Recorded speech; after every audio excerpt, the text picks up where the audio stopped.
your mission, should you choose to accept it. It's a quest. It's a quest for fun. Well, The Rock says, why don't we just cut right to the chase?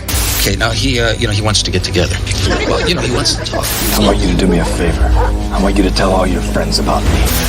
It's showtime, folks! What are you?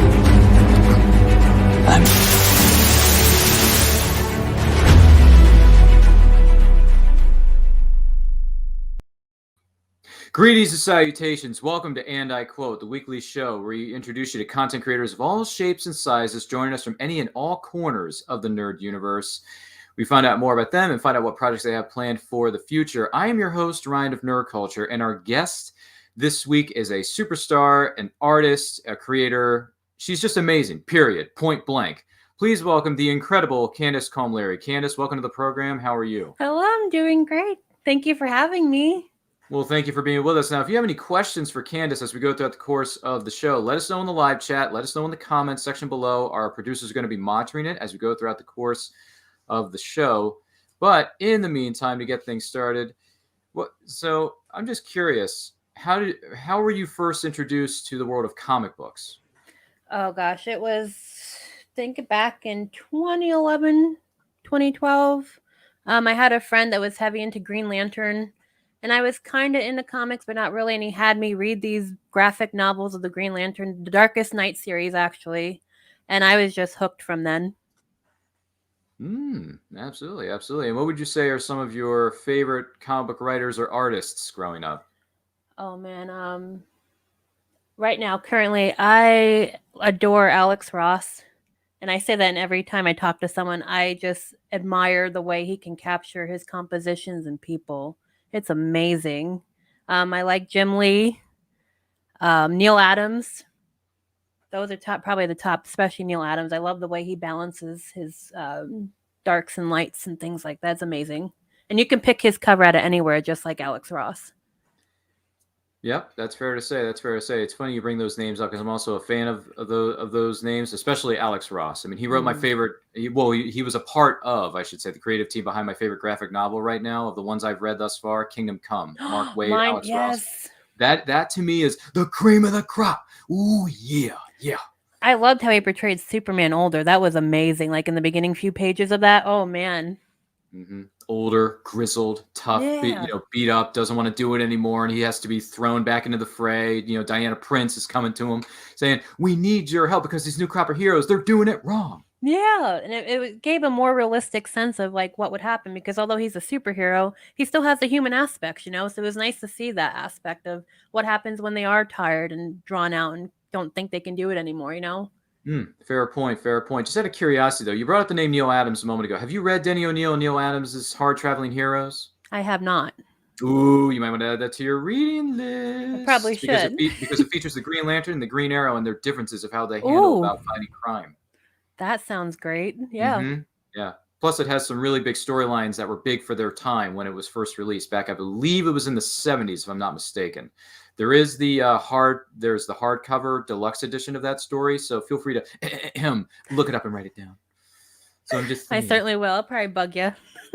Yeah, that's fine. If you need me to send you a link in the backstage area afterwards, that's fine too. And so, what would you say were some of your favorite comic book movies or TV series, past or present?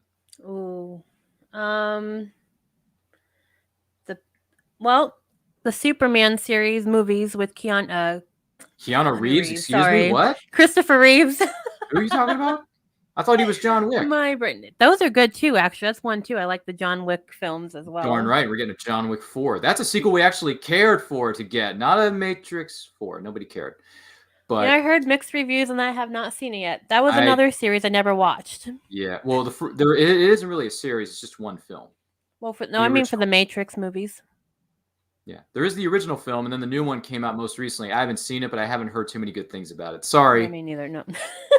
Yeah, no, I understand. So you mentioned the Christopher Reeve Superman film. Any other films or TV series stick out to you?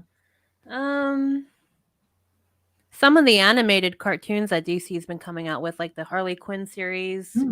I feel like they're really excelling because I know there's a debate of who has the stronger films as far as like live action But I feel like DC's taken the cake on some of them animated films, especially for Justice League and things like that. Yeah, they know a thing or two because they've done a thing well or two. Yeah, So for sure. it just falls right into that realm. I'm just saying. Once again, yeah. Well, I read somewhere that to celebrate the Justice League, they're talking about killing all of them to celebrate death of a friend or something. What was the death of that Superman run? That Superman dies. I'm butchering it up. What's real it called bad. again? I think it's called Death of Superman, I believe. Is it? Okay. Death of Superman. They're talking about killing all the Justice League off to commemorate. I read it somewhere on a comic book site. I don't know if it's true or not. And I'm like, that don't sound really great. Yeah, that doesn't sound like happy-go-lucky or cheerful. That sounds more like the apocalypse, which is what we're sort of kind of here in the real world. We're still kind of in the middle of that with the Corona Miley Cyrus situation that's still going around. So please, let's not talk about the dark side of life. Let's talk about the lighter part of life, because that's what we tend to gravitate towards to a little bit more so. Please, we need some light in this darkness. Give me a break here. Very true. Gee willikers. Any other titles stick out for you? Not really at the moment. That's okay. If you need to take a message, we'll get back to you as soon as we get it. But still, I digress. Once again, we're talking with Candice Comelleri, the superstar artist that is known all around the galaxies. If you have any questions for her, let us know in the comments. Let us know in the live chat. We're going to be keeping an eye on it as we go throughout the course of the show. And make sure you're sharing this video with all 300 of your closest friends, because they're going to like the way they look after watching this video. I guarantee it. So I see you laughing over there. It's funny. Hey, listen. Life's too short. You gotta spread the joy when you can. I appreciate your enthusiasm. It's nice. I know. I may have picked it up from someone named Brian K. Morris. Oh, we mentioned your name, Brian. You know what we need to do, right? We were talking about you anyway. I know you're watching this, Brian. I know you're watching this. You know what you gotta do? You gotta take another shot. So we play a drinking game here on the show. Anytime we drop BKM's name, you gotta take another one, buddy. See, I just did it again. There you go. But even so, I digress. Brian K. Morris, we love you, buddy. You're a special kind of guy. Oh yeah. So next thing I got here for it, when did you decide to become an artist? So I started doing art around 4 or 5 years old. I just fell in love with it and just kept going. So young. You're such an itty-bitty little youngling. Yeah. Oh my gosh. 4 or 5? Man, kids are more concerned about recess than drawing. Yeah, I know. But like it all started with this coloring book, and I just was fascinated by the images in it. I just wanted to copy to see if I can do it. And from there, like that's all I've ever done was just keep drawing.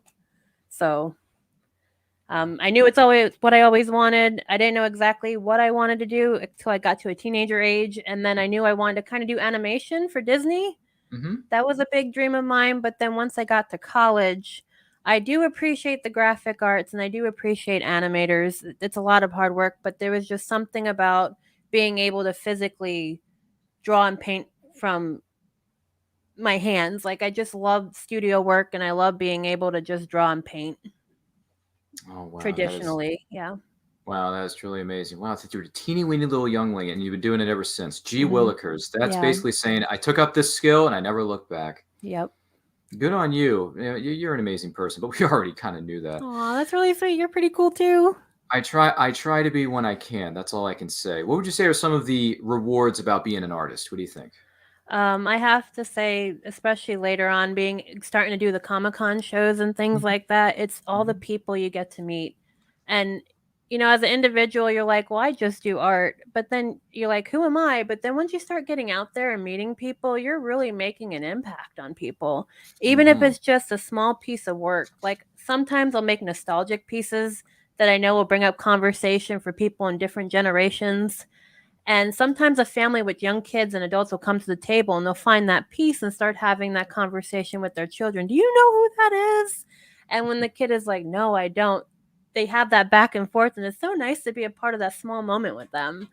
Mm-hmm. So I have to say it's meeting all the people at the shows and having this network of amazing artists and writers that we both are a part of. All the friends I've made doing all this has changed my life. That's the biggest part too, is all the people I got to meet along this way. So, wow. Yeah, it's definitely about all the people. For sure. And I'm assuming Brian K. Morris is just one of many. Right? I mean, I'm assuming BKM falls into the equation somewhere. I'm going to be honest here. If it wasn't for Brian, I probably wouldn't be here where I'm at now as far as being an artist. And like we were talking before we came on, I met the man at a random warehouse in the middle of Terre Haute, just sitting there with his adorable fez and bow tie. And if I had not met him, I don't think I would have got as far as I have. You know? So he's played a big role in what I've done. My goodness gracious. Well, congratulations to you. And Brian K. Morris, you're going to have a lot more drinks to have when this show is done, my friend. Let me tell you, we've mentioned your name one too many times already. What's the count now, producers in the back? 10, maybe 12? We want to know what's in your coffee too, Brian, okay? That's true. Yeah. Can you please let us know the ingredients that you put into this specific drink that you have each and every day of your life when you're doing how many shows a week, Brian? A million. Maybe 5, 10, 20 shows a week. Is that how many he does? I think it's more like 6, but... Yeah. I digress. I mean, who else can pull off a blue shirt, a bow tie that can come in many different colors, might I add, and a fez in the same outfit? Mm-hmm. I don't know many people who can do that other than Brian K. Morris. He's just an icon. He is. Well, thank you for sharing that piece of the E! True Hollywood story about Candice's life, minus the scandal part, because there are no scandals in this E! True Hollywood story that we know of.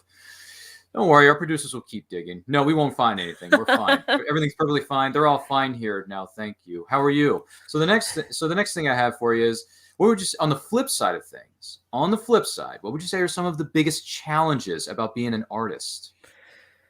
I think honestly, and I tell this to a lot of people, it's your own internal struggle, the battling with yourself of whether you're going to be good enough or not. I think when it comes to being artist, a writer, any creative, I think we are our own worst enemy, and we judge ourselves so much harsher than others. I think getting over that hump of trying to figure out if I was good enough made all the difference in the world, because I switched my mentality to, look, it's a big world out here. There's a lot of beautiful creatives, and there's room enough for all of us to grow, and there's a space for all of us, no matter what you're doing. And when you start seeing people as not your competition, but your friends and people who you can learn and grow from, it makes all the difference in the world, you know? And they tell you to surround yourself with people you want to be like. And that's what I started doing too when I was struggling the most. I'd find people I looked up to and talk to them. And you realize we're all kind of going through the same thing, and we all have that imposter syndrome. And that's okay. As long as you don't stay there, take the time you need to realize that you are good enough and there's a place for you, and things start getting real better from there. So, if I could, I would put a lot of what you just said on a magical looking t-shirt. Thanks. I'm sure someone else who may be watching this, or maybe you're listening to this episode of And I Quote, and you may or may not agree. By the way, Keisha Acuff says, "Hello, beautiful people." Keisha, how are you, superstar? Hi, Keisha. Yeah, isn't she a superstar, that one? She's the strangest person I've ever met in my life, but we love her to pieces all the more for it. Have you heard the stories that Keisha has? No. She's got more than one crazy story, but we love her to pieces. And by the way, Keisha, let us know how your binge watching of Smallville is going in the comments. I'd love to hear where you're at and which season you're at. She's trying to prepare for a panel that's going to be presented during the course of this weekend during the Multiverse fundraiser, which we will talk more about later on in this program. And someone named Deborah chimes in. She says, "Candice is a beautiful artist, but the best part of her is her giving heart." Is that true or that's what? That's my mom. Oh, that's Mama Bear? Yeah, hi, Mama Bear. Oh, my goodness. Thank you so much for being with us here, Deborah. Hope things are going well for you in your neck of the woods, Deborah. Hope things are going well. Good friend Julie is here. She says, "I love your work, Candice. It's so realistic, yet so cartoonish." Thank you, Julie. It's funny you say that, because when I was taking classes in college, the one thing that stuck with me, good and bad, but they would always tell me how my stuff was too stylish and it just wasn't what they were looking at, and because they wanted to be more this way. And I'm like, but the cartoony stylish is what makes me me. And I thought the whole point of being an artist and learning and growing is to find your own style. So I kind of didn't take that to heart and kept doing what I wanted to do. And now I'm like, I'm glad I did, because now you can pick my pieces out from a lot of other people because of that cartoon style. So I'm really glad I didn't listen to people who thought they knew better. That's probably bad to say, but I mean, just because you're a professor doesn't mean you got it all figured out, So It's okay. I mean, my good friend, Doc Brown, he said it himself. If you're going to build a time machine into a car, why not do it with some style? So that's how he did it, which, by the way, you just saw that trilogy for the very first time earlier this year. Am I right? The Back to the Future trilogy? Last year, yeah. Last year? End of last year, yeah. Because we're still early in the year this year, yeah. Okay. So it was a few months ago. How was that viewing experience watching one of the greatest trilogies ever made in the history of filmmaking? It was nice because I got to watch it with my boyfriend who enjoys that trilogy. So it was a nice experience. I liked it. Oh, you watched it with the love of your life. That is fantastic. Granted, I don't mean to pry, but I'm just curious. How long have you and Prince Charming been together? It'll be 4 years in June. Thanks. Congratulations. Happy early anniversary. I know it's a bit early, but we wish you well in that relationship moving forward. Thank you. Goodness gracious. Julie, I think our good friend Candice answered this earlier, but we'll bring it up for you. Julie asks, are there particular artists who inspire you? And how old were you when you realized that this was exactly what you wanted to do? What was your aha moment? Yum. So for the particular artists who inspire me, it'll go back to some of the Renaissance artists like Michelangelo and Leonardo. We know those, and especially Caravaggio.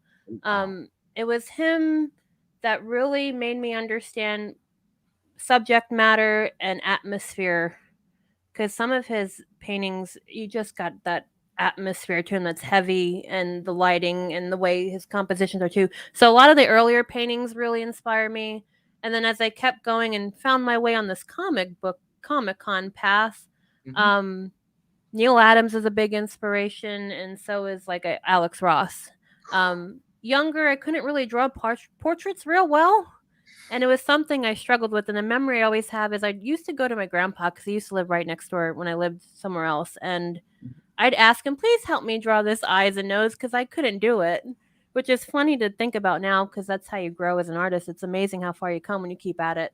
I love Alex's Ross's portraits of people and composition, and he's what's so far making me want to really get in more into portraits and keep practicing and keep going, because I just love his stuff, and I don't want to be exactly like him, but I'd like to get to his level for sure. And I was about 4 or 5 years old with a coloring book, and I saw the imagery and fell in love, and I wanted to mimic that. And ever since then, I just kept going. There was nothing else I wanted more than to just draw and paint and color. That is just truly amazing. Once again, we're talking with Candice Comelleri, the incredible artist known worldwide, if not galaxy-wide, because it's such a big world out there. If you got any questions for her, let us know in the comments, let us know in the live chat, and also make sure you're sharing this video with all 600 of your closest friends, because they're going to like the way they look after watching this video. I guarantee it. I like how that number keeps going up.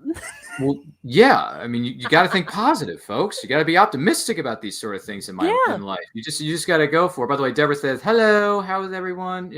How are you, Deborah? Hello. Everything's fine. We're all fine here. Now, thank you. How are you? See what I did there? Another reference from the 1970s. Julie has another question. This is an intriguing one. She asks, am I correct that you did a self-portrait on your own Instagram account? Like you did a self-portrait of yourself on Instagram? I might have done one a long time ago, but not recently. Interesting. Boy, she's just coming up all kinds of intriguing questions this Julie seems to be coming up with. I'm not sure. Thank you, Julie. Yeah, she's an awesome, spectacular person. She really is. Anywho, her next question goes a little something like this: have you done any animated work, and if not, would you like to somewhere down the line? Back in college, I dabbled with the Flash programs when they were still a thing, but I think they discontinued those now. But I've done a couple of animated projects. I would love to learn animation. It'd be fun, I really think. But the traditional kind where you draw everything out, that's the kind I want to learn. I know things are going more digital, but there's just something about that traditional art that just is close to my heart. So for sure. Art to your heart, that rhymes. That should be put on a shirt. I'm really a poet. I guess you are a poet. You may have to put something in a poetry magazine or a poetry publication. Maybe you should talk to the good people at risingtide.pub. I'm thinking about it. I really do want to put out a poetry book. See what I did there? There you go. Hey, you know what they say, a rising tide lifts all ships. Absolutely. Keep that in mind as we go along for those of you who may be watching this or if you're listening to this. By the way, Julie asks, what exactly is a fez? Julie, here's how I'll break it down for you. if you go to risingtide.pub, or if you go to the Rising Tide Publications YouTube channel, there's a show on there every Monday, Wednesday, and Friday at 10 a.m. Eastern Standard Time called Never Mind the Furthermore. That's hosted by a kind gentleman by the name of Brian K. Morris. Brian, take another shot. And he basically has a creative conversation, and he promotes other people's projects during the course of that show. It's about a 2-hour show every Monday, Wednesday, and Friday at 10 a.m. EST. And he wears something known as a bow tie and a fez. Now, a fez is a specially kind of hat that I believe was made famous, if not not infamous. That's not the word you want to use. It was made famous in the Doctor Who series, I believe. And it was also made famous in the Indiana Jones and the Last Crusade film starring John Rhys Davies. So if you've never seen Indiana Jones and the Last Crusade, you should, because it's one of the greatest movies ever made in the history of filmmaking. Thank you, Steven Spielberg. And of course, Harrison Ford and our late, great Sean Connery. Thank you for that. So watch that movie. Watch out for the character of Sala in Indiana Jones and the Last Crusade, because he wears the hat, right? He wears the fez during the course of the film. And it's also worn by Brian K. Morris. Brian, take another drink. So check it out. Watch the show, watch the movie, and then call me in the morning. Let me know what you're thinking about that hat. So there you go. I hope that answers the question. I'm not sure if me, myself, or I, or even Candice could have answered that any better. I'm not sure, but hopefully we answered the question well. I don't know what's going on anymore, but still. We're just cruising. Hey, we're just cruising USA. You remember that video game, Cruising USA? You remember that for the N64? It's a street racing game. Wasn't that so much fun to play in the arcades? Well, You're going to be mad I didn't play it in the arcades, but you played it on N64. See, I wasn't really a Nintendo person back then, but I have seen it played. I know what you're talking about. Oh, Candice. I know. Well, it went from Atari to like Sega, and then Sega. It's not Sega. It's Sega. Sega. I remember that too. Yeah, you remember the Game Gear? Oh my gosh. There was Sega Game Gear for the Star Wars game that we played as children, and then you remember playing Sega Genesis and Sega Saturn and playing Virtua Fighter 3. You know. You remember that Dreamcast? I was not a fan of the Dreamcast. I really wasn't. Me neither. That console just did not work. No. It's not a very good console. I don't think the games are very good on that console. By the way, listen, if you're a Dreamcast fan, let us know in the chat, because I would love to hear your memories of that console. Or if you have a memory of another console, let us know. I would love to hear about that as we go throughout the course of the program. I'm not kidding you. Julie says, I love your honesty, Candice, about what are the biggest struggles. I am not an artist when it comes to writing, etc., etc., etc. That's another movie reference. And I hear you. People tell me I'm a great singer, and I'm always my worst critic. How do you feel about that? Yeah, sometimes we just beat ourselves up a lot worse than what's actually true. Just keep at it. I mean, people wouldn't tell you are if you're not. I really believe that. Even our closest friends. I mean, they're all honest, and that's great. You're a singer and you dabble in writing too. That's amazing. I hope you keep at it. I'd like to hear you sing. Well, if you follow her on Instagram or Clubhouse, you can find out more about her there. There's the name. So check it out. See, we're trying to plug everybody. Yeah. Even so, let's see here. Who am I seeing? Julie says, hey, Keisha. What's everyone saying? Hi to one another. Backspace Hero chimes in. He asks, does Candice stream any live art content on your YouTube or your Twitch channel? Or would something like that ever be something you would consider doing, Candice? So the closest thing I did to that was I would record. Well, sometimes I go Facebook Live, but it has been a long time since, because I have to get the proper setup. So I'm waiting for that. Once I get that in gear, I'd totally love to live stream on YouTube or Twitch. That'd be a lot of fun. Okay. Because a lot of people find the process fascinating. I'll find myself like posting the progression shots of when it comes from just a sketch to the full painting, and there's something that people find fascinating, which I get it. So it'd be cool to be able to just live stream that all and be able to talk to people. I love interaction with people. It'd be great. Really, I couldn't tell how so eloquently you've been speaking to us during the course of this episode of And I Quote here on the It's Nerd Culture Facebook feed and everything else. Make sure you're following us and like, share, comment, subscribe, do all that stuff. And make sure you're sharing this video with all 800 of your friends. They're going to like the way they look at it. Watching this video, I guarantee it.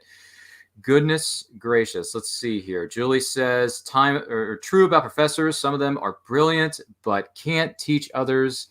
can teach, but perhaps are just too close-minded, maybe? I think it comes back to coming from a place of what they understand. Because even professors, they learn structure in certain ways, textbook, if you will. And I guess when it's something they are not used to and it varies off, they just don't know how to respond. So, I mean, I appreciate all my professors. I mean, they'd help me a lot. It's just like certain things of maybe being more open-minded would be a good thing. Mm-hmm. There's certainly nothing wrong with that. By the way, Julie comments by saying, Candice, who saw Back to the Future for the first time, your life must have meant nothing up to now. Laugh out loud. Is that true? Maybe. I don't know. That's great. It must have just changed my life in ways I don't understand yet. Must have slipped my mind. And Julie says, is 4 years at a Comic-Con like 28 light years in terms of relationships? I mean, with you and the love of your life. Goodness gracious. God. I don't know. Candice, any thoughts on that? Because I don't know anything about relationships. So, well, sometimes it feels like it's been a lot longer, and sometimes it feels like it hasn't been long enough, and it's not that much time. So depends on the day. It depends on the day and who you're with and how that works out, you know. Julie but it does feel like forever, though. There you go. By the way, Julie says, I love Caravaggio, Michelangelo's artwork, of course. And she also says, I do like the lighting style of your work, Candice. Thank you. Let me see. Deborah asks, can you remember something back to in television? I'm a pinball fan. What is I don't know. What is this? Can you decipher this for us, Candice? What does Deborah mean by that? So because she's my mom, I lived with her for quite some time. So when I was younger, the first system I ever got introduced to was the Intellivision. And it was an old system with these little things you plug in, and you had to find these like pictures that go on top of these weird remotes for the game that you had to click buttons for. Was the weirdest thing. But we used to play it all the time together. So she loves pinball because it's simple. Because I tried to get her into the more, what do you want to call it, advanced games, but she's into the simple like Pong and pinball. I remember Pong. Yeah. You know, these things go back and forth. It gets very boring after the first few minutes. Yeah, it does. Seriously, you're just watching a ball go between two tab bars, and you're thinking, why did somebody think this is fun? It seems me that's all they had. It's a bit boring. I'm just saying. But yes, I remember in television. I know, hey, listen, the first system I remember playing was NES, okay? I remember a Nintendo, which is something that apparently you missed out on a lot as a kid. So we had NES. I believe we had SNES. Then we moved up to Genesis. Then it was, I believe, I went over to my friend's house to play N64 when GoldenEye came out in 95. That was 96. That was a big deal. That's when I played. Okay, so you and I can relate to the GoldenEye aspect of N64 because it's one of the greatest Bond films ever made in the history of James Bond films. And also the video game is, some people say the video game is 1,000 times better than the actual film. I'm like, whoa, hold there, Thunder. Just remember, you would not have gotten that video game if the movie never came out. So why don't you show a little appreciation for the greatness that Pierce Brosnan graced us with in 1995's GoldenEye, directed by Martin Campbell, I might add. So is Pierce Brosnan your 007? Well, personal favorite, yes, but in my opinion, the best Bond, I kind of have to go with Daniel Craig. I think he's the best, but my favorite is Pierce because I grew up on his films respectively. I can respect that. As a kid, so I'm a big fan of GoldenEye. I know people don't like anything that came after that for him. Like, no one really likes Tomorrow Never Dies. No one likes The World Is Not Enough because of the, what's her name? The Denise Richards situation. And then let me tell you this. Die Another Day is bad. I realize now that movie is bad. And that came out during the 40th anniversary of the franchise itself. So there was a lot of pressure on that movie at the time. Yeah. But when you look back on it, you think to yourself, yeah, this is not good. you tried, but you failed. It's like the sound effect that we hear on The Price is Right. Dun, dun, dun, dun. See what I did there? Oh man. But yeah, my personal favorite Bond film is GoldenEye. It has to be because that was the first one I ever saw in theaters. And that movie just knocked me on my keister. I saw that with my late father, God rest his soul. Aww. And he took me to see that film. And as soon as that movie was over, I said to my dad, I want more. Like, I want to see more. Like, give me the next Bond film now. Right. In the words of Chris Pratt, right now. I want the next Bond film right now. Give it to me. Give it. But then you had to wait 2 years for the next one, 2 years for the next one, and then another 3 years for the last one of Pierce's run. Then you had to wait 4 years for Daniel Craig's first movie. It's like the waiting feels like forever. It does, but it's worth it. Oh, it's so worth it, especially when the marketing campaign ramps up and you see the first trailer and you say to yourself, oh, it's a new Bond. Oh, my God. That's like our household when I was growing up. My mom's a big 007 fan, a huge one. Ooh, And I wonder who her favorite Bond is. Does it start with Sean, end with Connery? I'm wondering. I don't really know, to be honest, but I know that's mine. I love Sean Connery. Oh, you're a Connery fan. Okay. Yeah, my sister's a Brosnan fan. There you go. All right. What's up? What's up, sister? Yeah. See what I did there? So that was a TV show back in the day, Sister. Yeah, I watched that. Yes. Hey, I'm guilty. I watched a few episodes too. But hey, they moved on. Those sisters moved on to somewhat greener pastures. I think they sold their soul to the Hallmark thing, and that's not the smartest thing to do for your career. Christmas movies. Yeah, but hey, listen, Tia and her twin sister. If you need money, Hallmark's a good way to get a paycheck. So I understand. And plus, the Hallmark movies, I know they have a fandom. They even have their own convention. They have a convention. Are you serious? I'm pretty sure you're gonna have to Google it in the backstage area, but I'm pretty sure there's a Hallmark movie convention that goes down every year that people attend with their hard-earned money. So feel free to look it up in the backstage area while we're chiming in here. But anywho, what were we talking about? Oh yeah, the greatness that is James Bond. So you're a Sean Connery fan. What's your favorite Connery film? What do you think? Oh man. What do you think? There's 6 of them. I don't have a favorite actually. I kind of like all of them, to be honest. Okay. I enjoyed all of them. But then now I'm hearing that please forgive me if I'm pronouncing the name wrong, but Idris Elba. Idris Elba. It's supposed to be the new 007. I'm excited. Oh, I'm jacked for that. He's a great actor. I love him. He's fantastic. I mean, pretty much everything he does turns to solid gold. I mean, have you seen him in Luther? No. On the BBC series known as Luther, where he plays a private detective who's struggling with he's a little cuckoo for Cocoa Puffs, but he's trying to be like a good detective at the Okay, write this down. Watch Luther. Watch Luther. It's basically it's a series, but they release them in 2-hour movies. So it's basically like a series, Series 1, Series 2, because it's the British. So they number things by series. They don't do it by seasons. So look up Luther. Okay, got it. Starring Idris Elba, where he plays the title role. He's good in that. I think that's a good one. A movie that he was in. This was like 10 years ago, but this movie I think is good. Not a lot. It's called Takers, where he plays the leader of a group of bank robbers. I think I've heard of that actually. Yeah, that's a good one too, because it's got the late Paul Walker. It's got Hayden Christensen when he knew how to act, and you got a bunch of other people. Oh, you got Matt Dillon's in it. So look that up. If you haven't seen Takers, give it a rewatch. Idris Elba does really good in that film. I mean, I know a lot of people remember him best from The Wire, the TV series The Wire. Mm-hmm. So that's good stuff too. But I really enjoyed his movie work a little bit more than his TV work, but that's just me.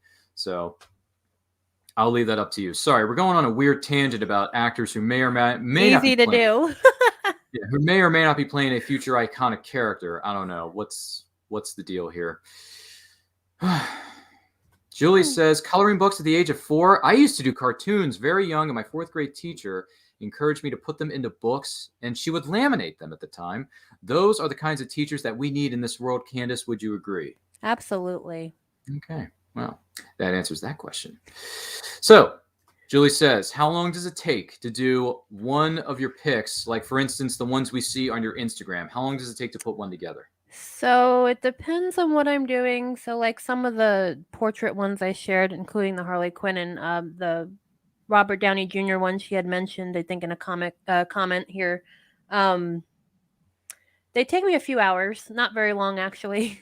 Mm-hmm. Bigger ones like I'm doing an 18 by 24. If I'm able to have the time and not busy, it takes me a couple days. Oh, okay. All right. So it kind of varies from piece to piece. Backspace here says pinball is fun, but yet frustrating. But there is something to love about the artwork of an old arcade and pinball machines. Remember the artwork you see in the pinball machines, Candice, and how ridiculously good looking they are? Beautiful. And the old ones have all the traditional artwork on it, so I love it. Oh, that's true. That's a fair point, Candice. That's a fair point. Julie asks, were your parents nervous that you decided to become an artiste? Did you have to do other day jobs, or do you have to in order to support your passion? What do you say about that? I could tell you right from the back, my mom's always supported my dreams, and she's always been the one to support me the biggest. I mean, as I got older, more people came through, but she's always encouraged me to follow my dreams and what I've always wanted to do. And that's so nice to be able to sit here and say that. Thanks, Mom. Because I had a lot of friends growing up where their parents were completely against it. Even in college, my parents hate me doing this. They said I should get a real job. Well, why can't art be a real? It is a real job. It counts. It's credible. It's just as important as anything else you want to do, especially if something you feel like in your whole heart you want to do. We're all put on this earth for a reason, and some of us find that being an artist is our passion and what our calling is. And you know, I've been very lucky to have a supportive family that always let me do what I wanted to do as far as the art. As far as do I have to do other day jobs? Yeah. It's part of it. I do a 9 to 5 every day to support my dreams. Okay. And I'm okay with that. It's each person achieves their goals differently. I would love to be able to work towards doing it full time, and I believe I could someday. It's just getting there. So anybody who's listening who's an artist who feels like, man, I'm still working a normal job and this career art thing's not going to take off. No, keep pushing. It might take a long time to fruition, but you'll get there. I mean, even me, small baby steps, it takes years, but you'll get there. Keep going. Don't get discouraged. You know, once again, you say a lot of things that need to go on shirts because you're just ridiculously creative and you know what you're doing. So, Candice, I'm going to say this to you, and I'm going to say this to you who may be watching or listening to this. 2022 is a new year, new possibilities, new journeys, new adventures. Anything is possible. And Yes. Candice and the person who's listening or watching this, you are so money, you don't even know it. That's another reference I from the love 90s. that. If you don't know what I'm Yeah. talking about, look it up on YouTube. It's a great scene from a great film that is so good and just turned 25 last year. So happy anniversary to the cast and crew of the 1996 film that shall not be named. Look it up on Google. Yes. Anywho, Deborah chimes in. She says, OMG, 007 is my only favorite. Get out of here. Get out of here. That's what Deborah is saying. Just to give everyone a little bit of context, that's Deborah who's chiming in the chat. Julie says, thank you, Ryan, for clarifying what exactly a fez is. Is it Indiana Jones? Is it a signature hat? Well, it's just that the character of Sala wears it during the franchise. So watch Raiders, watch The Last Crusade. You'll be fine. Gee willikers. People and their That's questions. so neat. Look at this. Julie says, I went from Atari to the Radio Shack Tandy computer. Does that ring any bells for you? I don't know what a Tandy computer is, but it sounds neat. You know, you might want to check on that. I'm just saying. Yeah. She chimes in here, and then my brother purchased the Nintendo, or somebody did at that time, but he ended up using it more than I did. Of course. What else do you expect, though? It's your brother. Julie says, are you on Clubhouse by any chance, Candice? What's Clubhouse? Okay, Clubhouse is an app for podcasters and entrepreneurs who want to spread the word about their business and communicate and collaborate with other creators of all shapes and sizes. You can find it on your phone. It's an audio app. You communicate through voice communication. So it's a voice, you're talking to somebody. It's basically like a phone call kind of thing. You're not doing, they don't see your video, but you do have a profile picture. You set up a profile and you put in your links to your work. And you also have to include a Twitter link and an Instagram link to your stuff. So it's a way to network and collaborate with other creators. So Candice, if you're interested, you have to be invited. You have to be invited to join the app though. So if any of your friends that you can talk, here's a BTS secret. Chime in with your friends on Messenger. Say, hey, are you on Clubhouse? You need to invite, because you need to be invited to join the app. Once your friend or your acquaintance invites you, you get invited, you set up the account, it's free, you go from there, and you have a blast. That's really cool. Thanks for sharing this with me. There you go. Another thing to write down on your list of things that It's gonna be a lot. me to do. Yeah, you So got you can judge me later. A long to-do list after this program is over. Let me tell you something. So Julie asks a very $500,000 question. She asks, I want to know what a day in the life is like for you, Candice, and what inspires you on the daily. Well, since I have the 9 to 5, I get up and do that, which involves helping people. I'm in social work. I'm part of support for family case managers and stuff. Mm-hmm. So you see a lot of things on the daily. We interact with families a lot too. So seeing that, especially at work and what I have to go through there, it really gives me perspective of how blessed and fortunate I am, and it just makes me want to love and help people even more.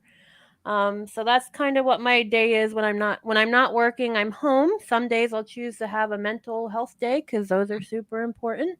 Amen. Or I'm drawing and painting and trying to get stuff done for future shows. What inspires me on the daily, I'm a spiritual person, so my upbringing is with God, and I do everything for Him, and I feel like that is kind of the reason why I know what I want to do in life was because of Him. So I try to reflect Him. So God's teachings inspires me as well as those around me. Brian, you can drink again, or like you, Ryan, or other creatives inspire There's me on another the one. daily. Oh, oops, she did it again. Brian K. Morris, take another shot, buddy. See what I did? We are incorporating all kinds of words today. We're trying to be very creative with our words. I must say, great answer to the question. And once again, thank you all for your chiming in the chat. For those of you who are chiming in with questions for our guest this week, which is Candice Comelleri, an artist extraordinaire. Please make sure you're sharing this video with all 900 of your closest friends because they're going to like the way they look after watching this video. I guarantee it. Yes. Julie says, Candice, you and I need to meet up at something known as a Comic-Con because we would be like the social butterflies. I think we'd get along well.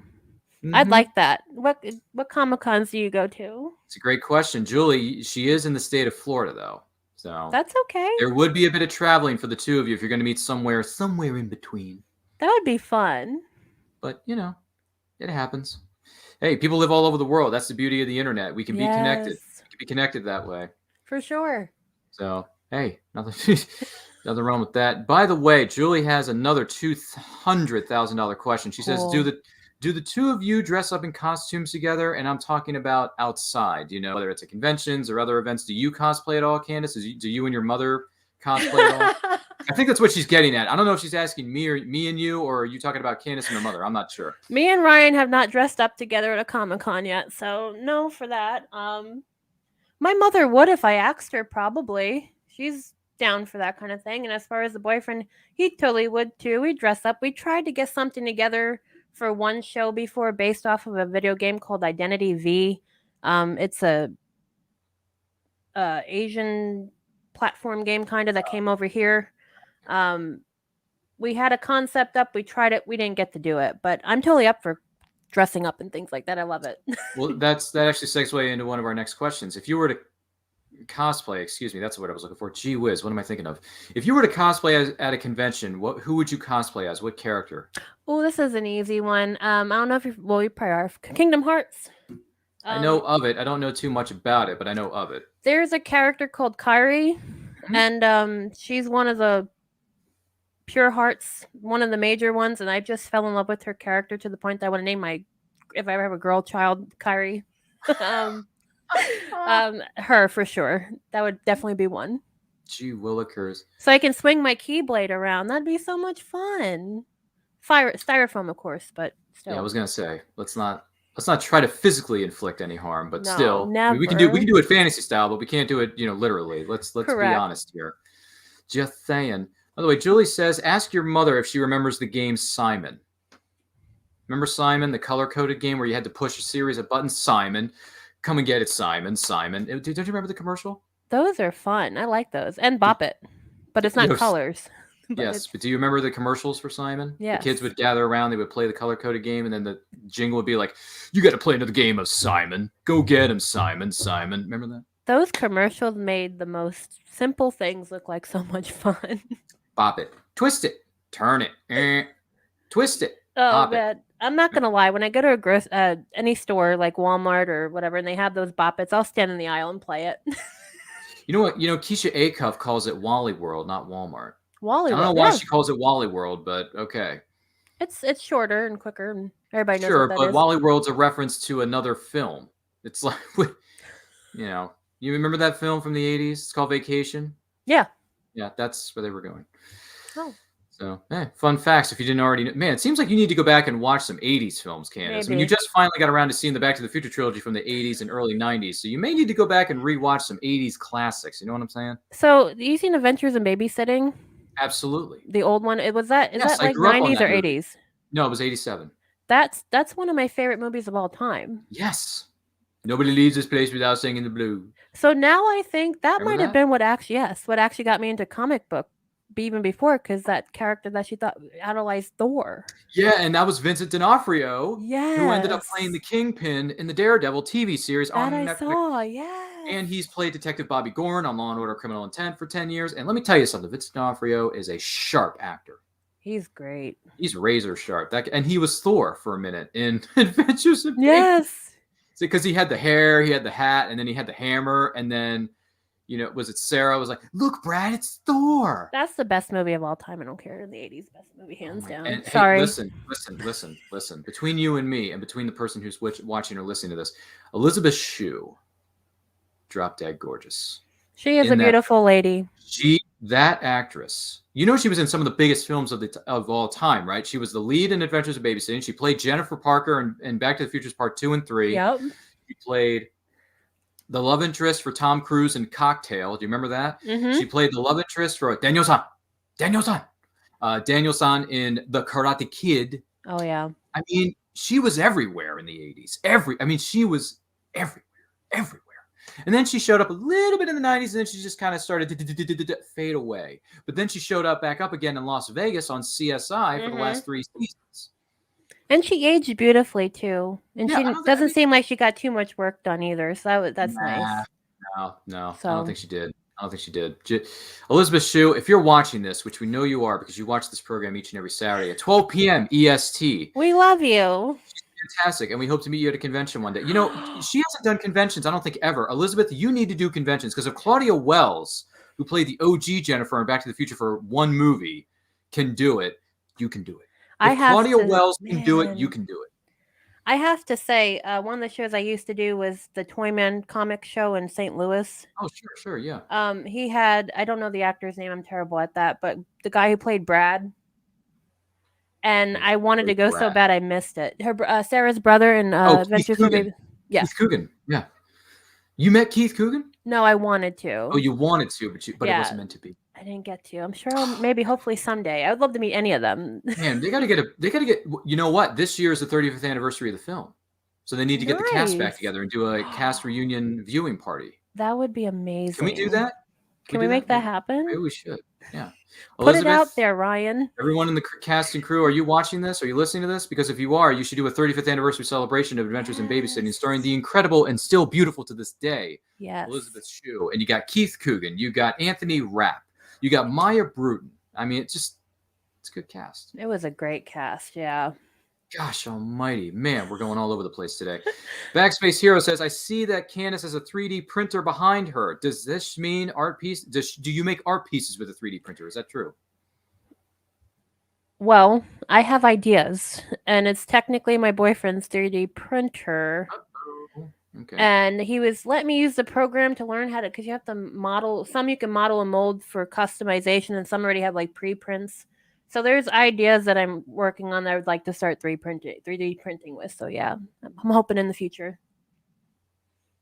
Because I'm working on a children's book with Lacey Lembeck. I always mess up her name. I think it's Lemke, isn't it? Lemke, yeah, Lemke. Sorry, Lacey. I do this every single time. It's okay. She won't mind. I'm working on a children's book with her, and I thought it'd be really cool if we sell the children's book if we make like a little small 3D printer of the girl character with like the animals. So I'd like to do something like that. I thought it'd be neat. Might have to think about that, or maybe put a plan such as that into action somewhere down the line. It'd By the way, neat. Julie says, Candice, your mom and my dad would get along so well. Laugh out loud. Boy, that's interesting. Well, that should be funny. Deborah chimes in. She says, Tinkerbell is my favorite. Oh yes, Simon, I had it and I played it. I don't know what Tinkerbell is. Is that her favorite character? Tinkerbell's the Disney character. Oh, okay. Is it the Disney character, or was it a board game that I wasn't aware of? No, Tinkerbell is a character. It's from Peter Pan. There you go. Well, yes, you put some pixie dust on her. Yeah. By the way, you got to make sure you clap, guys. Otherwise, she's gonna die. I don't believe in fairies. By the way, that's a quote from the late great Robin Williams from the movie known as Hook. Came out in the 90s. By the way, Robin Williams, bless your heart. You're a legend. You're awesome. We miss you to pieces, buddy. That was another great movie I watched all the time. Oh man. Rufio. Come on, Candice. You know you want to say it. Rufio. That's right. See what I did there? See?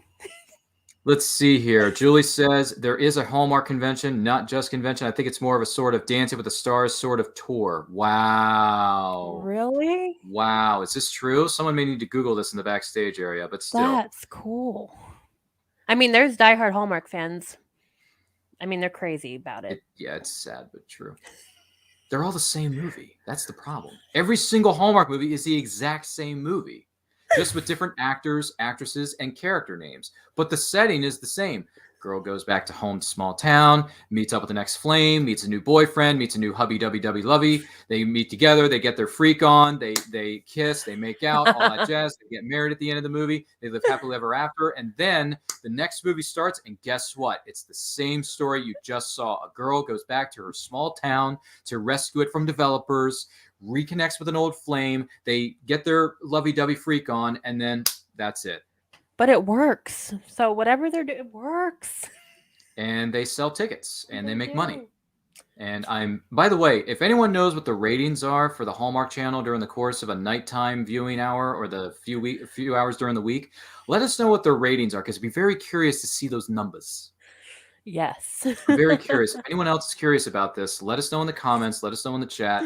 Love to hear your thoughts. Yes, I'm already seeing the Hallmark defenders come out in the comments section. I'm sorry. They're all the same movie. Have I seen my fair share of Hallmark films over the years since I've been alive? Yes, I admit it. You know why, Candice? I'll tell you why. Because there are certain actresses that are in these movies that I grew up watching on Power Rangers. For instance, Erin Cahill played the Pink Time Force Ranger in Power Rangers Time Force in 2001, which, by the way, is the best season of Power Rangers of ever made, period. That's my expert, professional opinion. I appreciate that. So with her growing up on that show as the Pink Ranger, I followed her career afterwards, and she was in Boogeyman 3, and then she starred in a bunch of Hallmark movies, and the only reason I would watch Hallmark is because of her. So you watch Hallmark then? But in very limited capacity. Don't come at me, Missy. Bro? Don't come at me. I'm just saying, if Erin Cahill's in a Hallmark movie, I will take some time out of my busy schedule to watch that because it's Erin Cahill. Fair enough. Wonderful person. I've met her 3 or 4 times in real life. She's a wonderful person. She's chill. She's wonderful. She gives all her fans hugs. Aww. She signed my Power Rangers Time Force DVD set. She signed, let me see, what else did she sign? Trying to think what else she signed. I think it was the DVD set and one other thing. I can't remember exactly, but even so, Erin Cahill, if you ever get a chance to meet her at a convention, please do. She is a wonderful actress and a wonderful human being, all within her own right. Just saying. But even so, enough about Hallmark. I'm tired of that. Candice, any special memories for you from being at conventions, whether you're there as an attendee or whether you are there as a vendor selling your artwork? What do you got? Yeah, I have a few, but the one that stands out to me right now is there was one I attended in Robinson, Illinois, and there was these kids that were sitting with their parents behind me. And I love kids, by the way. It's another reason why I like doing the cartoony artwork, because it draws. For some reason, they come to my table all the time, and I just love kids. So the children came around to my table, started looking at my artwork, and next thing you know, they're sitting at my table with me, and I'm like, that's okay.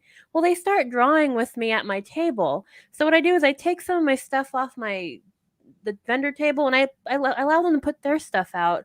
And the funny thing is, they were making sales before I was at the table, and I was just so happy. So that was the most beautiful memory I have, is being able to share that experience with them kids like that. So absolutely great memory to hold on to. I would think so. I should say. I have a way with words. But we have some examples here of your work. Now, this one reminds me of a genius billionaire playboy philanthropist. So I believe this is an image of Tony Stark, aka Iron Man. So how long did it take you to put this piece together? And the second part of that question is, has Tony Stark seen this picture and has he reposted it on his Instagram? So this is, in fact, Robert Downey Jr. Iron Man. He has not seen it because I didn't tag him. And I get funny with that stuff. I might have to start tagging people. It is that. It took me about 3 hours or less to do. And I wanted to do something cool with going back, I guess you can say old school, because one of my favorite Iron Mans in the comics is like the Bronze and Silver Age Iron Man, and I don't see it too often anymore. So I just wanted to do that. I wanted to mix old with new. And I thought it was neat to have them both in one image. So if someone was to purchase it, they get a little bit more than just, oh, here's just a portrait. Yeah, here's just a genius billionaire playboy philanthropist who wears a cool pair of shades. But what does he do when he's not wearing a pair of shades? Oh, he just puts on a suit of he puts on a suit of armor and saves the day a couple times a week, maybe twice on Sunday, and then you cue the Black Sabbath song.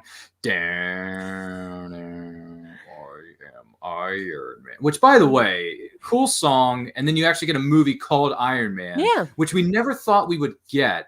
And that movie jump-started the MCU that we know today.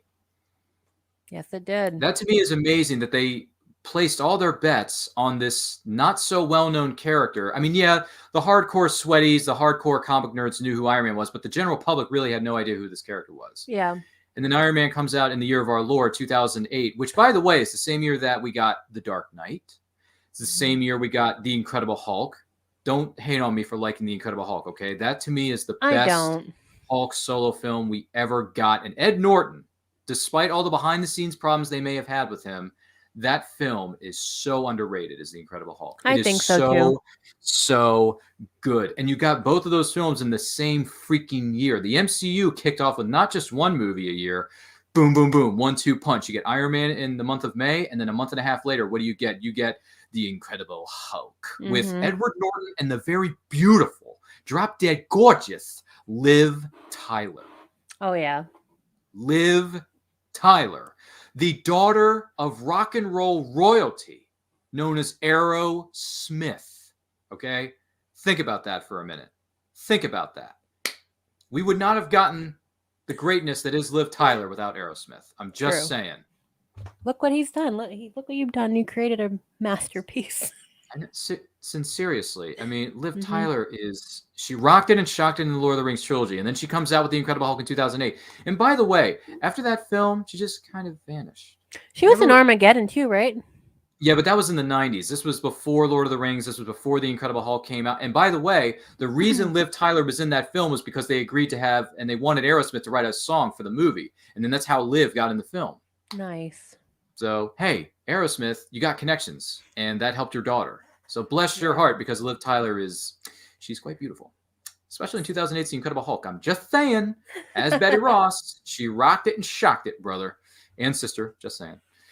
So anywho, we could go on a Marvel tangent all day, but we have another example of your work that I want to let the viewers in on here. Now, this, I believe, is one of the most craziest cuckoo for Cocoa Puffs characters that have ever been created by the name of Harleen Quinzel, a.k.a. Harley Quinn. So tell us, how long did it take to put this piece together, and has Margot Robbie or the voiceover of Harley Quinn seen these photos yet? No. I just really need to start getting better at tagging myself and stuff. I feel guilty for doing it. You got to tag RDJ. You got to tag Margot Robbie. But anyway, how long did it take you to put this piece This together? was another one under 3 hours. And the funny thing is, I love the Batman animated Harley Quinn. That's always my favorite. I did one of her, so I figured I'd do one of her newer Suicide Squad paintings, because it brings me back to time I was in the grocery store and I was looking at the pop section because I'm a pop fanatic. And, you like Funko Pops, don't you? I do. I have too many. That was going to be our follow-up question. How many do you have in your collection? 200, 300? I'm way over 100 for sure, but they're all variety, which is neat. What kind of variety are we talking here? Like I got a Cthulhu one. Then I go back to Marvel and DC, and then I got some poet ones. Like I know they got the Van Gogh artist ones. It's just all over. And then I got my favorite Disney movie, The Little Mermaid. I got a Ursula one that's like the Diamond Collection. Oh, and my yes, friend Philo Barnhart signed it, and that was everything. So, wow. Who's the creator of The Little Mermaid, which is neat too. So that's who that was. I wasn't sure who that was specifically, but he's a great man too. He's a great man, so friendly and kind.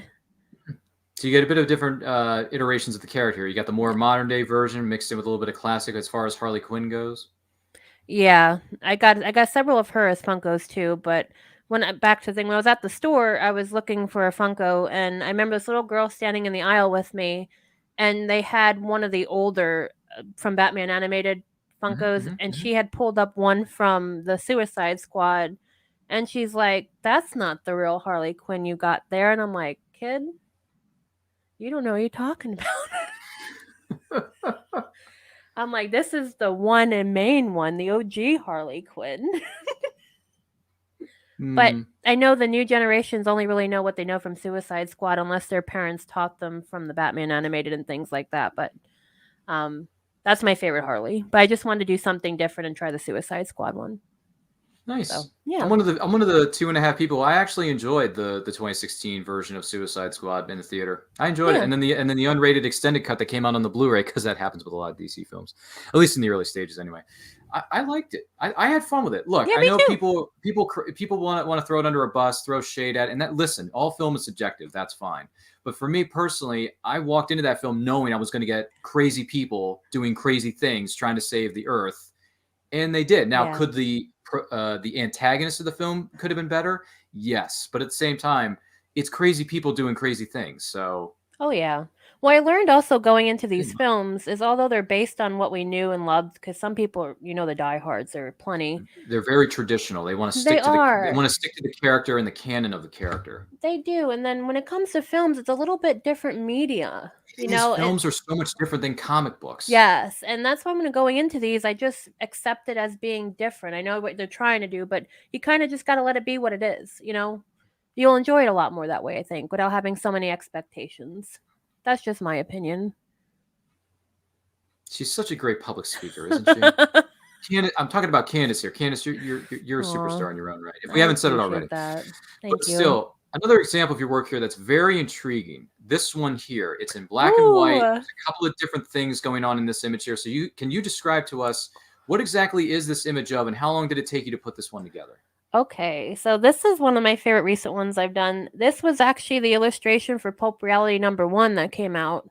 I was working with author Kelly Austin, and her story was about these explorers, Nazi explorer Germans, if you will, go under sea in this ship that's like the shape of like a big mechanical squid type thing, and it's got all these cool steampunkish kind of style when you read the writing of it. And I was sitting on my break at work, not really sure what I was going to do. Well, I just started drawing, and all of a sudden, before I knew it, I had this whole pen sketch out of this illustration, and that's what I submitted. So this took me maybe under an hour to do. Wow.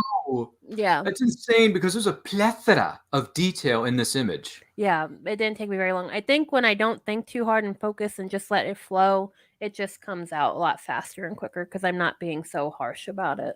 Mm-hmm. So you take the advice of Shia LaBeouf. Just do it. Yes. Make your dreams come true. You totally can too. Yesterday, you said tomorrow. So just do it. I love that. Yeah. Just do it. That's the gif I send people when they're trying to tell me they're having a hard day and they can't do it. I'm like, you're getting this. But yes, you also have to send them the gif of our master Yoda. There's do or do not. There is no try. You're right. Isn't that right, Candice? Yes. I hope I'm right. Yes. You just got to do it, though. This is an incredible image here. Now, do you have works published in Pulp Realities 2 and 3? Yes. Well, that's fantastic. And you can find Pulp Reality #1 through #3 at stormgatepress.com as well as amazon.com. Some of the greatest stories written by the hottest authors in the genre of new pulp. Check it out. You will not be disappointed. I've had the pleasure of reading volumes 1 and 2. I do have volume 3. I just haven't gotten to it yet. So don't come at me, bro, in the comments section below. See what I did there? So yes. I will get to Pulp Reality 3 momentarily, but you can find more information about that at stormgatepress.com. You got a wonderful team of people over there, wonderful team of writers, wonderful team of artists, whether it's Charles F. Milhouse, whether it's Clyde Hall, whether it's, I'm not sure, Kelly Austin, Damian Walbrun, who else is in this thing? Brian K. Morris, Ted Davies. Stephen Burks. Thank you. Stephen Burks is who I was trying to. Yeah. Yeah, Ted Davies of Ted Davies Artistry. Oh, Ted Davies, amazing too. Which, by the way, does Ted remind you of just a really chill dude? Like, he knows so much, and he tries to ooze it out of himself, but he says it very chill-like. He's kind of like a more zen, like Mr. Miyagi type vibe. Like, he's got a dope energy about him for sure. He's very cool. He really does. You should check him out. By the way, you can follow him on all forms of social media and go to his website, teddaviesartistry.com. He's got a lot of great things going on over there. He's got a lot of projects coming up. And he just started a new podcast within the last few weeks between him and Glenn B. Fleming, known as Comics Unlimited. Speaking of comic books, See, this is, plug. This is what Yeah. we do for you. Rising tide lifts all ships, y'all. Yes. Just saying. Goodness gracious, man. Where else are we going to go with this crazy turn of events? Well, here's one for you. If you could work with a comic book writer or artist starting tomorrow, who would you want to work with and why? Oh boy. Man, there's so many good ones. Well, you got to think of a dynamic duo. Which two are you going to start with? Your comic book writer or comic book artist? Who would you want to team up with to put together the best honestly, story as I would. possible? To be honest, I'd rather like work with indie people who aren't like fully out there yet. Like the legends are great, but I'd like to work within our own community here of indie writers and artists. To honestly, because there's so much untapped talent that's not out there yet that I would really love to work with, even within our own group. Yes, ma'am. Yes, sir. Amen. Because those already out there don't need any. I mean, God bless them. They're out there. They made it. But I think it's time to start promoting people in our own circles here. So it'd definitely be someone in our own comic community here. I'd love to work with somebody. It'd be great. That's why I was so appreciative of Pulp Reality. You get to work with a diverse, absolute amazing, diverse group of writers and writers and authors and artists. So it'd definitely be someone within my network here for sure. There you go. There you go. Okay. You could have mentioned BKM, but that's fine. No, I'm kidding. Brian, take another shot, buddy. So, I already worked with him in Pulp Reality too. I was the one who illustrated his story. Nice. Yeah. In the words of our good friend, Mr. Burns, excellent. Yeah. That's awesome sauce right there. So let's see. By the way, Julie says, Ryan, Candice does not have to be invited to join the Clubhouse app anymore. She can just join it herself. So there you go, Candice. Put that on your to-do list. We have a new note that has been passed along for those of you who are interested in joining Clubhouse. You can just join it. I don't think you need to be invited anymore. We all can be the cool kids now. Exactly. I don't know. It's fun though, isn't it? Yes. Julie says, Candice, you have great taste. Here, Ryan is trying to push those 80s flakes, and you got this already, Candice. You go, girl. You go, girl. So, well, he was trying to pick on me when we were talking before the show about how I in the backstage area took a decade to watch Back to the Future, but it's okay. Whoa, this is heavy. Julie says, Elizabeth Shue, she aged beautifully, and may we all. From what I hear, Ryan's podcast is about anti-aging. Maybe it is. Maybe that's my new formula. I'm not sure. You can pick it up in your local store today. I don't know. Julie says, Candice, I have never been to a Comic-Con yet. Well, Julie, add it to your bucket list, because going to a convention is fun because you get to meet some of the biggest names in the industry, and you also get to meet the indie creators of all shapes and sizes. Yes. Which, by the way, vendors and artists' alley, those are where the fun spots are at. Agree. Totally. It's like a big family no matter where you go. Like I was saying that when I went to a con last year, it was RaptorCon. Oh, sure. Yeah. And it was outside of my normal con family and friends. It was a different network completely. And we got there and it just felt like we have known them forever. So like, even if you're just someone visiting a convention, everybody makes you feel so welcomed, really, no matter where you go. It's a great feeling. Once again, we're talking with Candice Comelleri, the artist extraordinaire who is blowing up the interwebs, if not already. Make sure you're sharing this video with all 900 of your closest friends. They're going to like the way they look after watching this video. I guarantee it. If you have any questions for Candice as we go throughout the course of the program, let us know in the comments. Let us know in the live chat. Our producers are going to be monitoring it as we go throughout the course of the program. Backspace Hero has a question. Is pen and ink sketches difficult as a concept? Like, is it stressful compared to your normal work, Candice? How would you go about that? What, I thought it was going like with that drawing we showed for the illustration. I don't normally do pen and ink, but it just came kind of naturally, and it wasn't that. I think once you get used to something, it all just you just adapt. So the pen and ink wasn't really that difficult. It's just the same amount of difficult as whether doing a painting or a regular drawing. I think it just depends on how you adapt to it. No, it's fair. That's completely fair. It's completely fair. Everyone has a different skill set. Yeah. Everyone has different likes and dislikes as far as what their style is when it comes to their work, whatever occupation you may or may not be involved in. Julie goes on to say, good, the boyfriend with a 3D printer, laugh out loud. Those who print stuff together, they stay together. Do you agree or disagree, Candice? Totally possible. It'd be nice, wouldn't it? Be nice if it would all work just over a 3D printer. How life would be in relationships, huh?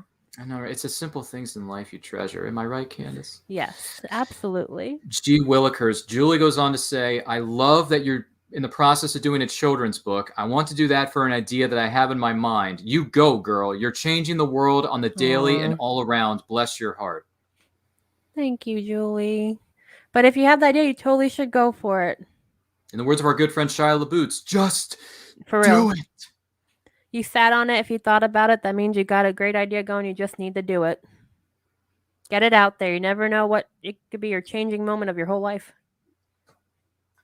Once again, I'm not sure if you agree with this or you who may be in the chat agrees with this, but Candice says a lot of wonderful things that may or may not be, should be printed on a t-shirt or a campaign for whatever she's running for. Nice. Because she has my vote. I don't know if BKM would vote for her, but you know what, Brian? I think you and I think we would vote for her. Am I right? There you go. Yeah. Maybe. I don't know what I'm running for, but let's go. If you want to know more, feel free to go to risingtide.pub and check out some of the works that Brian K. Morris and his wonderful group of people over there have going on. I think you might be impressed. Am I right? I hope so. Don't come at me in the comments, Brian. I know how you think, okay? You're very sneaky when it comes to your comments. Just want to point that out. Am I right? I hope I am. Eve, gosh, so many times. I think this is the most amount of times we may have dropped his name on this program. He's going to have a lot of work to do when this situation is all said and done. You know what I mean? Yes. Goodness gracious. But you know what? The best thing about this episode of And I Quote and every episode of And I Quote, I should say, just to be a little bit more specific in my words, this episode is brought to you by Pod Decks. Now, Pod Decks are the hottest new tool for podcasters looking to have more meaningful conversations or gamify their podcast. You simply shuffle up the cards, you ask a question, and you let the content roll.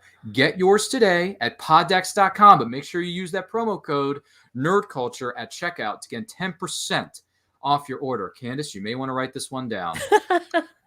Once again, go to poddex.com, enter the promo code NerdCulture. You get 10% off your order. You're not going to want to miss it. I guarantee it. So, Candice, first question out of the deck.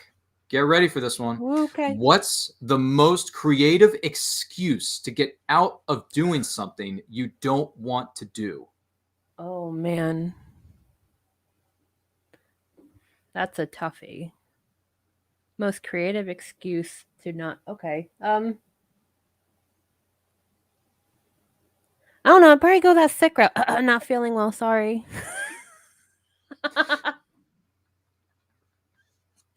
I don't know. No, it's okay. It's okay. Didn't someone named Ferris Bueller pull that off like nine times? 9 times. He did it greatly. Times. But look where it led him, to a pretty fun adventure. So maybe that's where this is headed. I mean, he said it himself. How can I possibly be expected to go to school on a day like this? Yeah. Snap his fingers. See, the thing is, I don't make a lot of excuses to not do stuff, so it's just hard. But that's probably the one I'd probably go with. I'm not feeling well. That's fair. What's the main thing on your bucket list? Ooh. Could be anything. Actually, I really want to get around and travel the world. To be honest, I'd like to go overseas and experience like the Louvre and things like that. The Sistine Chapel, very big creative monuments. That's one of my big bucket list things to do. Ooh, that's a good one. Yeah. Around the world in 80 days. Because another one was the children's book, and that's coming to fruition. So that was pretty neat. Thank you. Thank you. That is awesome sauce, as one might put it. Someone's going to need an extra cup of coffee to go along with that. Brian, you said it again, buddy. You got to do another one. Even so, what are most people afraid of that doesn't scare you one bit? Failure. Ooh, that's a big one. Yeah, because I mean, everybody has a different mental space of failure. It's scary, it is, but I've had a lot of rough life experiences, and when you get to that level of being at the very bottom and all you got is to look up, you realize that even at the worst moments of your life, you can only go up from there, and you can always come back. So even if this didn't work out as an artist, that's okay. I'll find another avenue or something else I'm good at. Like, failure is never final, and that's one of my favorite quotes ever, and it's the truth. You can only fail if you quit trying. So, you know, if you personally doing this whole career as an artist thing doesn't work out, I can see you definitely doing it, having a great career in what's it called? Motivational speaking. I appreciate that.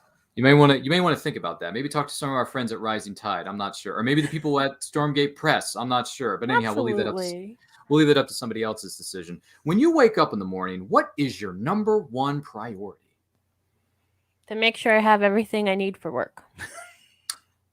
Because I'm pretty forgetful sometimes. Oh, is that true? Okay. Yeah. Fair enough. That is, fair enough. If you could install one piece of advice in a baby's mind, what advice would you give? You can do anything you set your heart to, and that's the honest truth. And don't be afraid to be different. Yeah, there's that too. I think that is a very, very good place to forget to drop the mic. Yeah. We want to take this opportunity to thank Candice Comelleri for being our guest this week on And I Quote, the artist extraordinaire. Candice, where can the person watching or listening to this find you online and everything you have coming up? What do you got? I got Facebook. It's at www.facebook.com/Candice Comelleri artist. And I also got an Instagram. You can find me at instagram.com/Candice.Comelleri.artist. And I'm working on a website, so that should be coming soon as well, which I'll post on my other links about it. Excellent.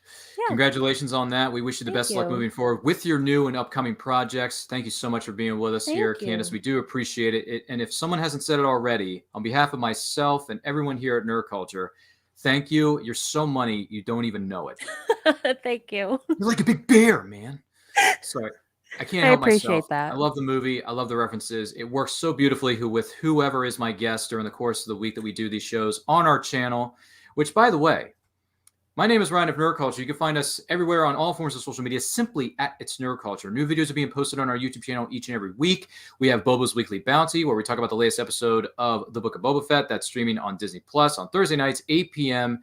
EST, where we have special guests joining us, so you're not going to miss that. Also, And I Quote is on Saturdays at 12 p.m. EST. You're not going to miss that. But something I want to let you in on that's going on this weekend, in the words of maybe he is our friend, maybe not, but in the words of Chris Pratt, right now.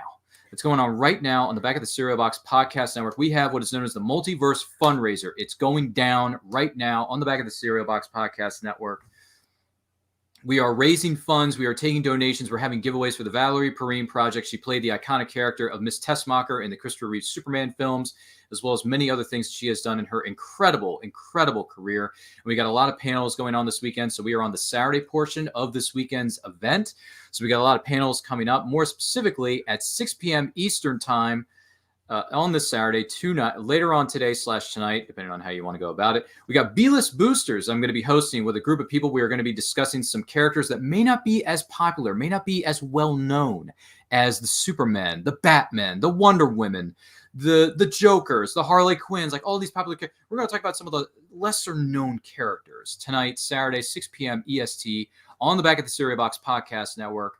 Make sure you check that out. Another panel that I'm going to be a part of that I'm very, very uber excited for on Sunday, January the 23rd at 11 a.m. EST. It's called You're Not Behind, Advice for New Comic Fans. If you're a new comic reader, we're going to give you some tips and tricks on where you could start, maybe a place where you can get started on reading some comics, where you can find them, some of the titles that we would recommend to you if you're interested in learning more about a certain set of characters or a specific character. Check that out. It's going to be a lot of fun. And later that day on Sunday, January the 23rd, I'm going to have the pleasure, nay, the privilege of interviewing Camille Mitchell, who played the sheriff on Smallville during seasons, I believe it was 2 through 5. Sheriff Adams. Cannot wait to talk to her. It's going to be a great time, great panel. Camille Mitchell, we are very excited to have you with us. And another panel I'm going to be a part of is Smallville, the start for DC television. We're going to be talking about and celebrating our appreciation for all things Smallville, as well as how it introduced us, as well as some new fans to the universe that is DC when they, put some characters, had some special characters guest star on episodes of Smallville, talk about our favorite memories of the show, how it influenced our fandom and how we think about it, how we just love all things Smallville, DC, Superman, and good stuff moving forward. So check it out. Here is a list of all the panels that are going down that weekend. Take a screenshot of this. You're not going to want to miss it. It's going down the entirety of this weekend, January 21st through the 23rd. Once again, that's on Back of the Cereal Box Podcast Network. Go to www.themultiversefundraiser.com for more details. You're not going to want to miss it. You're not going to want to miss it. I'm telling you. It's awesome sauce. And Candice, I see you smiling in the backstage area. You know what's up. You're going to have a lot of fun with it. I guarantee it. But a lot of things going on, so much to do, so little time. But the best thing we can do is to like, comment, share, subscribe, do all that stuff. And in the meantime, thank you for joining us on this episode of And I Quote, stay healthy, stay strong, stay safe, and support indie creators of all shapes and sizes. Take a look. Join us online for our second annual Multiverse Fundraiser on January 21st to 23rd. Hosted by Back of the Cereal Box Network, our free virtual jamboree is the place to meet fascinating celebrities, talk to all kinds of creative people, and perhaps even learn a new skill or two. We are raising money for Oscar-nominated actress Valerie Perrine, known for her roles in Superman and Slaughterhouse-5. The proceeds of the fundraiser will go towards helping Miss Perrine fight Parkinson's disease. Like us at the Multiverse Fundraiser on Facebook and subscribe to us on YouTube. At the Multiverse Fundraiser, we're not just raising money for a good cause, we're raising fun.